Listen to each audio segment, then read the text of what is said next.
estamos viviendo momentos dificultosos. No solamente porque viene una lluvia, una tormenta o una amenaza de tornado. Momentos dificultosos tanto en lo social como en lo moral. Hay un decaimiento completo. Hay una rebeldía, tanto hombres como mujeres. Hay una oposición a las cosas de Dios. El hombre, los seres humanos están viviendo hoy en día como que si Dios no existiera. Y estamos nosotros viendo esas grandes dificultades y como creyentes nosotros entendemos que este es parte del proceso que habrá para la venida del Señor. Estas cosas no deberían a nosotros preocuparnos porque ya está anunciado en la palabra de Dios. Pero sí nos da tristeza, porque tenemos familias, tal vez familias cercas que amamos, que quisiéramos que ellos conocieran a Cristo como Salvador personal. Sí nos da tristeza porque sabemos que una persona que está viviendo sin Cristo no tiene esperanza, no tiene a Dios, no tiene vida eterna. Y esta es la gran dificultad que el ser humano se está enfrentando y no se da cuenta. La Biblia habla que estos tiempos ya no son tiempos de ignorancia.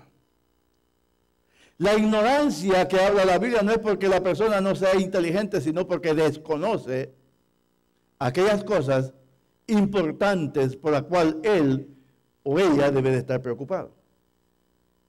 El enemigo es tan sutil que distrae la atención del ser humano de diferentes maneras. Hoy la preocupación grande que hay en el mundo, en todo lugar, es lo económico. ¿Cómo poder resolver mi problema económico? Ya las cosas que antes eran importantes o eran prioridades hoy ya no lo son. El enfoque de la humanidad está viendo hacia sus líderes políticos qué mejoras van a traer. Y se aprovechan y les ofrecen cambios y cambios. Cuando en realidad sabemos los que leemos un poco de Biblia, que esto cada día va a ser peor. ¿Por qué razón? Porque el regreso de Cristo puede estar a las puertas. No queremos dar fechas, no queremos decir que va a ser en diciembre, no queremos decir como otro señor que andaba por ahí dando tiempo. No. Pero sí el Señor dejó señales. Y esta es una de ellas. Viendo este mundo conflictivo, este mundo convulsionado, este mundo distraído, este mundo que quiere vivir como que Dios no existe. Es doloroso, es triste, pero es la realidad. Háblele de usted dirá, bueno, es que los jóvenes son rebeldes, también los adultos. Háblele usted a un adulto que no es creyente, háblele de Cristo a ver qué le va a decir. Le va a enumerar los problemas de las iglesias. Yo conozco a Fulano dijo ser cristiano, Fulano ya no era de esto, y se está escudando sobre las cosas que pueden ver y lo necesitan y piensan que el necesitado es Dios de ellos y no nosotros de Dios. Así vive el mundo hoy en día. El mundo piensa, las personas piensan que Dios es el que tiene necesidad de ellos. Usted cree que esto es inconcebible, pero así creemos. Esa es la forma que estamos nosotros proyectando, la forma de proyectar cómo queremos vivir. El apóstol Pedro, en su segunda carta, habla de estos tiempos donde habrían burladores. El apóstol Pablo escribió que las personas se iban a salvar por la locura del evangelio. Y el apóstol Pedro en su segunda carta, en el capítulo 3, versículo 1 en adelante, dice esto. Amados, esta es la segunda carta que os escribo, y en ambas despierto con exhortación vuestro limpio entendimiento, para que tengáis memoria de las palabras que antes han sido dichas por los santos profetas y del mandamiento del Señor y Salvador dado a vuestros apóstoles. Sabiendo primero esto, que en los postreros días vendrán burladores, andando según sus propias concupiscencias y diciendo, ¿dónde está la promesa de su advenimiento? Porque desde el día en que los padres durmieron, todas las cosas permanecen así, como desde el principio de la creación. Esto es lo más terrible. Hay ignorancia, me voy a detener un poco, hay ignorancia aquella que por el desconocimiento. Hay cosas que ignoramos nosotros porque no las conocemos. Pero vea lo que dice, estos ignoran voluntariamente. Esto es lo terrible. Que el mundo está ignorando las cosas de Dios, no porque no tiene conocimiento, sino de una manera voluntaria. Que en el tiempo antiguo fueron hechos por la palabra de Dios los cielos y también la tierra, que todo proviene del agua y por el agua subsiste. Por lo cual el mundo desde entonces pereció anegado en agua. Pero los cielos y la tierra que existen ahora están reservados por la misma palabra, guardados por el fuego del día del juicio y de la perdición de los hombres impíos. Mas, oh amados, no ignoréis esto, que para con el Señor un día es como 1000 años y 1000 años como un día. El Señor no retarda su promesa, según algunos la tienen por tardanza, sino que es paciente para con nosotros, no queriendo que ninguno perezca, sino que todos procedan al arrepentimiento. Pero el día del Señor vendrá como ladrón en la noche, en el cual los cielos pasarán con grandes estruendos, y los elementos ardiendo serán deshechos, y la tierra y las obras que en ella hay serán quemadas. Que el Señor bendiga la lectura de su palabra. Cuando leemos la palabra de Dios, que fue escrito más o menos 2000 años, hace 2000 años, pareciera que se está abriendo un panorama de ahora mismo. Que esto no fue para 2000 años, sino que esto es para ahora. Estamos viendo a un mundo que está completamente retratado en esta palabra. Vemos a un mundo tan necesitado de Dios, tan urgido de Dios, pero que están viviendo como que ellos no tienen necesidad. Y nosotros, a veces los creyentes, simplemente decimos, pero qué barbaridad, qué gente tan dura de corazón. El problema principal es que el enemigo está usando toda su astucia, todas sus armas para entretener a la humanidad, para que la humanidad no busque a Dios. La estrategia satánica, él activa a todos sus demonios para poder detener la conversión del hombre que se encuentra sin Cristo. Esto es la tristeza que hay, es que nosotros no tenemos, como dice el apóstol, no tenemos luchas contra carne ni sangre, sino contra los príncipes de las tinieblas. La iglesia tiene que levantarse, ponerse de pie, confiar en el Señor, clamar al Señor y enfrentarse a esta lucha, no de una manera cobarde. Porque el conflicto que vemos también hoy es que la misma iglesia, los hijos de Dios, caminamos como que si estuviéramos desarmados.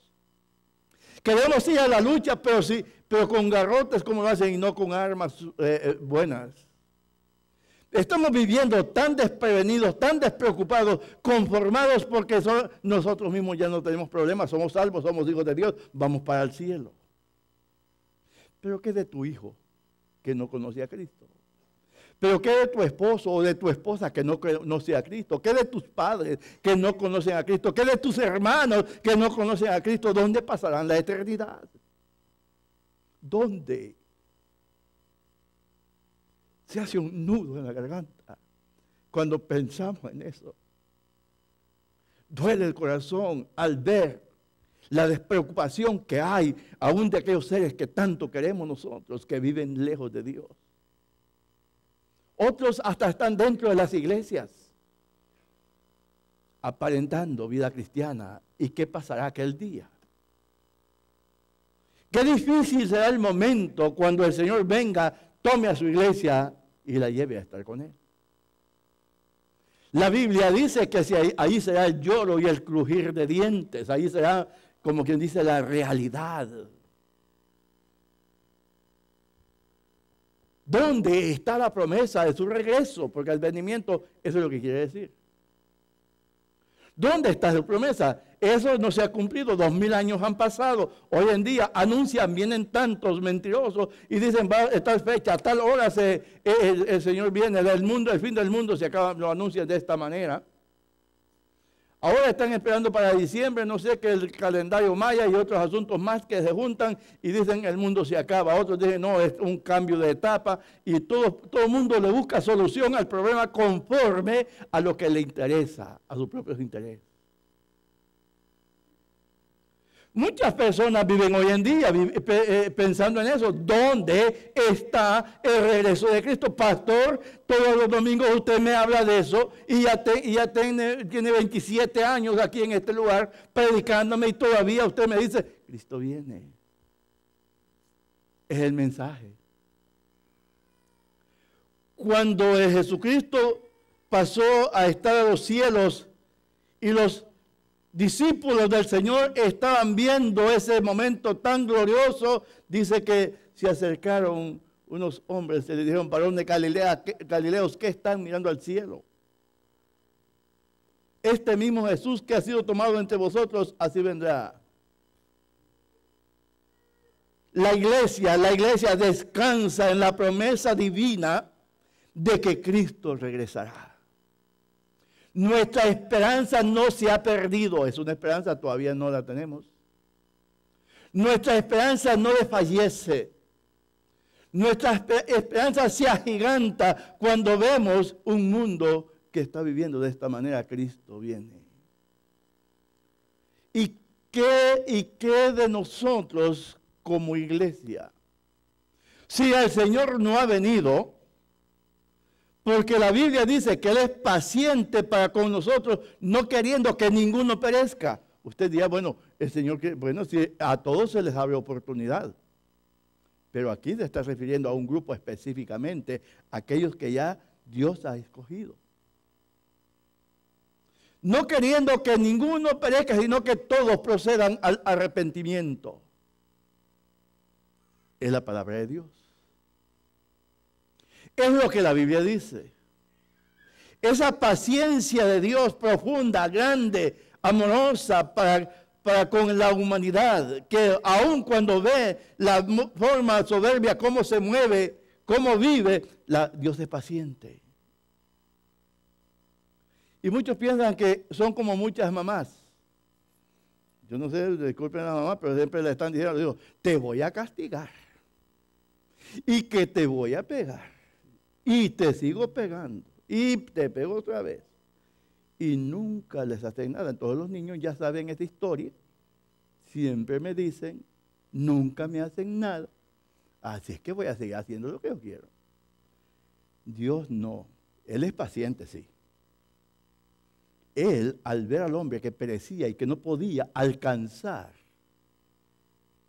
el favor de Él, permitió que su hijo viniera a este mundo, muriera en la cruz. Y la paciencia se abre más.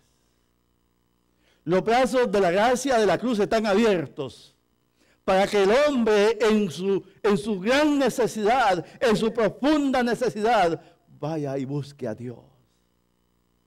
Pero Satanás te dice, preocúpate de las cosas materiales, mira que la economía está mala. Consíguete 2 o 3 trabajos porque van a haber más peores. Y ahí va la humanidad. Bien entretenida, pero súper entretenida. Pero la paciencia de Dios está. Te está llamando una y otra vez. Te llama por las circunstancias. Te llama por testimonios que seguro en tu trabajo ves testimonios de hermanos que te hablan del Señor y su vida te cambia. Te habla a través de su palabra. Porque Dios no quiere que ninguno perezca. Dios quiere que todos procedan al arrepentimiento, pero la gente pregunta y dice, ¿dónde? ¿Dónde está? ¿Dónde está la promesa? ¿Dónde está la promesa de su advenimiento? ¿Por qué no ha venido? Dígame, si el Señor no hubiera venido hace, póngale 35 años, yo no me hubiera salvado. Yo vivía sin Dios. Yo vivía sin Cristo. Yo vivía contento porque yo era un bautista, pero que la verdad es que yo no era nada, yo no era un creyente. Era simplemente eso, un bautista, pero no un creyente. ¿Qué hubiera pasado? Haga un análisis de su vida cuando usted creyó. ¿Qué hubiera pasado si el Señor hubiera venido antes? Su paciencia la alcanzó a usted y me alcanzó a mí. La paciencia del Señor continúa abierta todavía porque no quiere que ninguno perezca. Es que su amor es tan grande, es que Juan 3:16 se explica toda la grandeza del amor de Dios. Es inmenso el amor de Dios que usted y yo, nuestra mente se queda pequeña, no puede entender, no puede realizar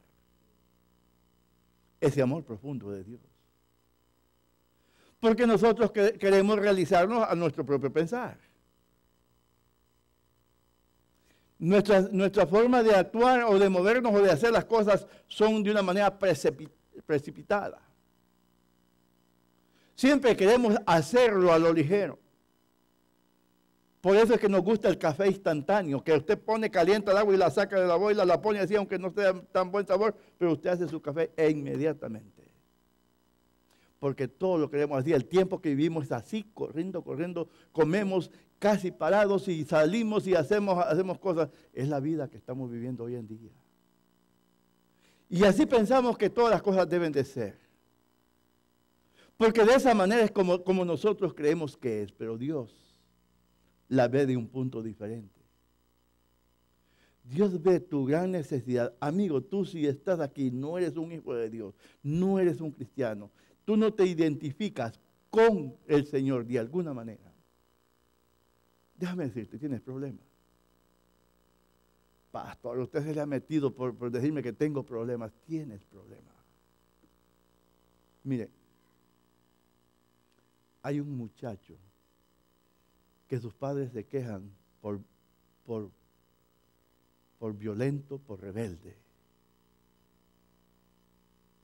Y ya no hayan qué hacer. Ayer, ahí en esa cuarta banca, se paró, vino y me saludó. Y yo le dije, ¿cómo estás? Me dijo, bien. Le digo, ¿qué pasó que yo no te veo en la iglesia? ¿Por qué no estás viniendo? Yo ya sabía, por supuesto. Él me dice, un día de esto voy a volver. Le digo yo, tú conoces de la palabra, tú sabes lo que la palabra dice. Tú sabes que necesitas a Dios. Pero déjame decirte algo, mejor lo resumo en esta cosa. Te voy a decir, Dios te ama, Dios te ama, Dios te ama, Dios te ama. Se le dice 10 veces, a las 10 veces. El muchacho con lágrimas me dice, pastor, yo sé que Dios me ama. He pasado momentos, eso no los cuenta sus padres. He pasado momentos que mi vida ha estado en peligro, me han estado a punto de matar y no me han matado porque yo sé que es verdad que Dios me ama. ¿Cuántas personas hay así en el mundo? que actúan de una manera rebelde, pero en su interior hay un gran vacío, hay un gran miedo y entienden que Dios les ama. Seguramente tú es que estás acá. En esta mañana, realízate a la luz de la palabra de Dios, a la presencia del Espíritu Santo que esté hablando a tu vida. Realízate a través de ello y date cuenta cómo estás con Dios. Hermano, pero si yo voy a la iglesia, el asunto no es ese. El asunto es cómo estás con Dios. Pero hermano, yo doy mi ofrenda. Sí, está bueno, da la ofrenda. Pero ese no es el conflicto. Yo debo de saber cómo estoy con Dios.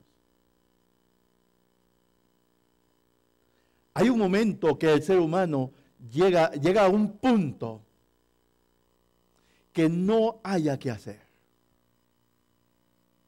Que no entiende por qué pasan algunas cosas en su vida. Dios obra de diferentes maneras. Los caminos de Dios son misteriosos, no los conocemos. Dios actúa, obra a veces de una manera tan diferente, tan a veces entendible, que no hemos podido darnos cuenta que Dios está alrededor nuestro diciéndonos, aquí estoy.